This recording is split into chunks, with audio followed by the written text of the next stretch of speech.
Hey guys, welcome back to my channel, Things GarageBand. I'm Jeremy Haas. Today I'm going to show you guys how I record DI electric guitar tracks using GarageBand stock plugins.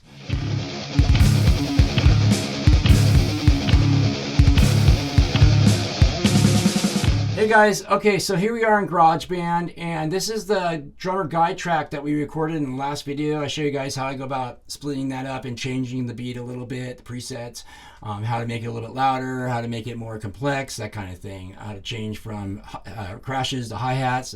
This is just to get us started so we have something that's in time to record other tracks to, and something that's got a groove to it, you know? So anyways, first off, I'm gonna hit plus here. And we're going to create ourselves a guitar track and audio track. And so I usually go with Microline and add my own third-party plugins on. But today I'm going to show you guys how to use GarageBand stock plugins, okay? And we'll get to tone shaping later on. This is just to lay down some tracks and to pick the best track and splice up any tracks we need to and combine them.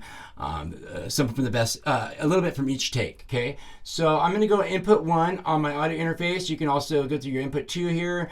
You got all the, it gives you, you can just open this details up if that's not open there and hit create, okay?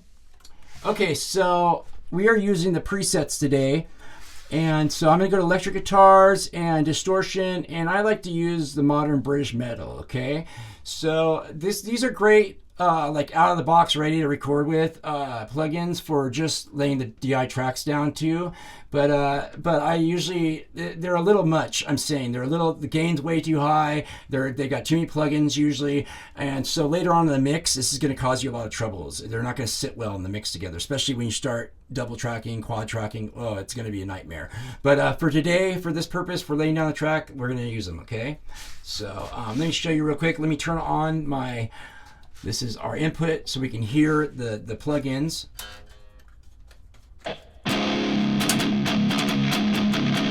Okay, so it's just a little, there's a lot of gain going on here. So I'm actually going to go to the pedal board. I'm going to turn down some of this stuff just a little bit. Just a lot, actually. Actually, yeah, it was way too much going on there. Much better. And I'm going to turn down my reverb just a little bit. That's, dang, it's down. Where's the reverb coming from? Right here. All right, that should do it. For now, that'll do it. And bass down a little bit. All right, cool. All right, let's do this. So I set my cycle. This is a cycle. You can go in, you can turn on, click it, do however you want to do it, move it around. And so we're going to go ahead and record, and it's going to repeat, and I'm going to take a couple of shots at this, okay? But before we do that, let me show you what you need to do. So GarageBand doesn't have any stock VU meters, level meters, that tell you how hot your signal is or how quiet it is. You got to get one. And there's a free third-party plugin that I love that I use almost every day when I'm using GarageBand, and it's called the NV Meter 2. And you can see this little it lights up in between there. Click on that, and we're going to go down to TB Pro Audio, and this is the NV Meter 2. I have a video showing you guys where you can go get this and download it for completely free, and how to download it, install it, also how to dial in it, how it works basically. But so this is what it looks like, and I also again will leave this in the description too.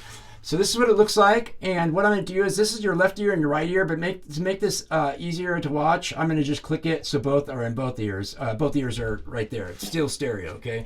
And now what we're going to do is we're going to change this to factory. We're going to peak standard. We want this to let us know how loud it's getting or how quiet, where it peaks to, okay? We don't want it to peak past, we don't want to get close to -3, especially not near 0. But we want it to set somewhere around -10, -8 is a good area, especially when you're recording hot output pickups like I got on the Schecter, okay? And it's just that you don't want it too hot going into your amp sims, because then your amp sims are going to sound real fizzy. You don't want that fizzy sound. So let me, what I do first is I'll go ahead and play a little bit and record a little bit and play it back and see if I've got it at the right level, okay?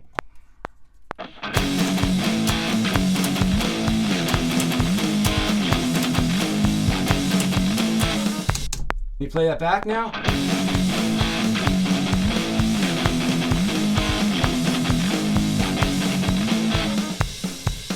Okay, so I can leave it right there. I'm just gonna turn down just a little bit on my audio interface, just barely. Cool, so I'm ready to do this. I'm gonna go ahead and lay down a couple passes here.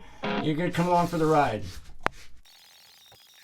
Definitely like that first take the best. But what it did here is it recorded, it's recording all your takes. Check this out.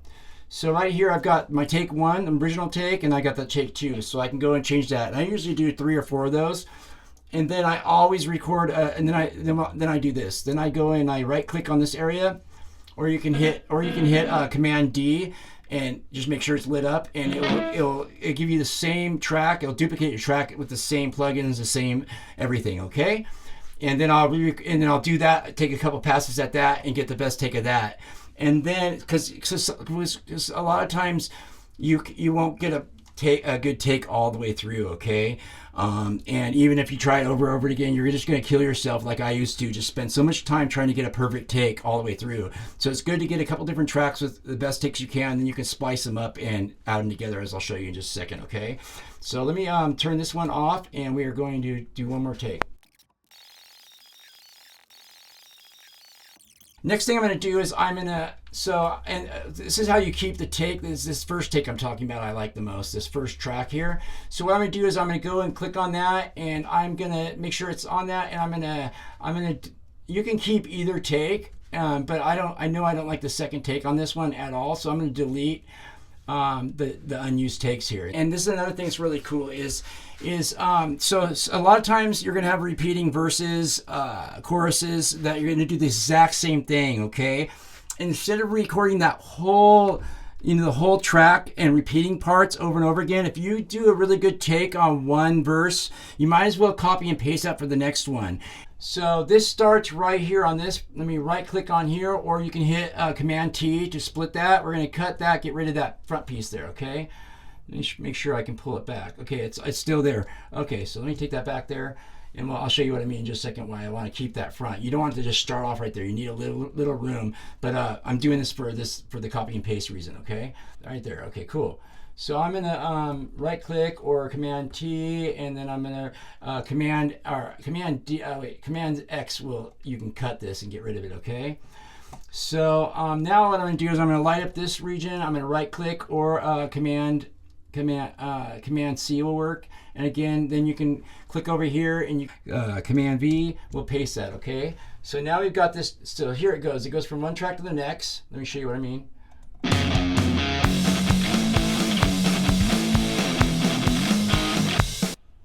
Okay, that's okay.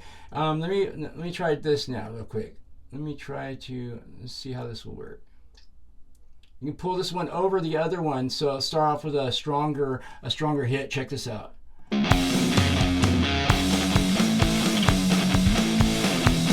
Cool. So what I'm going to do now is I'm going to go ahead and make sure just this region is lit up here, and I'm going to pull this over and make sure there's a little starting room. You don't want to just cut right into it. Okay. And I'm going to do the same with this end. Just leave this end for later. And then I'm going to go ahead and I'm going to light up both these regions by holding left click and pulling it over both regions, or you can hold shift and click on each one and it'll light them both up. And then I'm going to hit Command J on here. Okay, that joins both your regions. Now you got a full track. Okay, pretty cool, huh? And then right click on here, and let's go to right click on this area. Okay, we're going to go down to Command C, or yeah, let's just do this. Okay, now I'm going to change it to a color I like. Okay, this makes me think of guitars. Red does. I love the color red.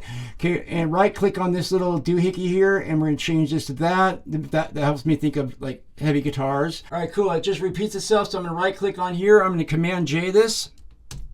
So it's one track, and then I'm gonna do this. I'm gonna Command C, and then Command V.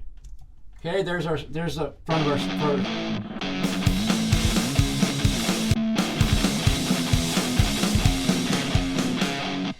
All right, cool. Hey guys, I hope you guys enjoyed this video. If you guys want to see more videos like this, please hit the like button, the subscribe button, and leave some comments. I'd love to hear what you guys think.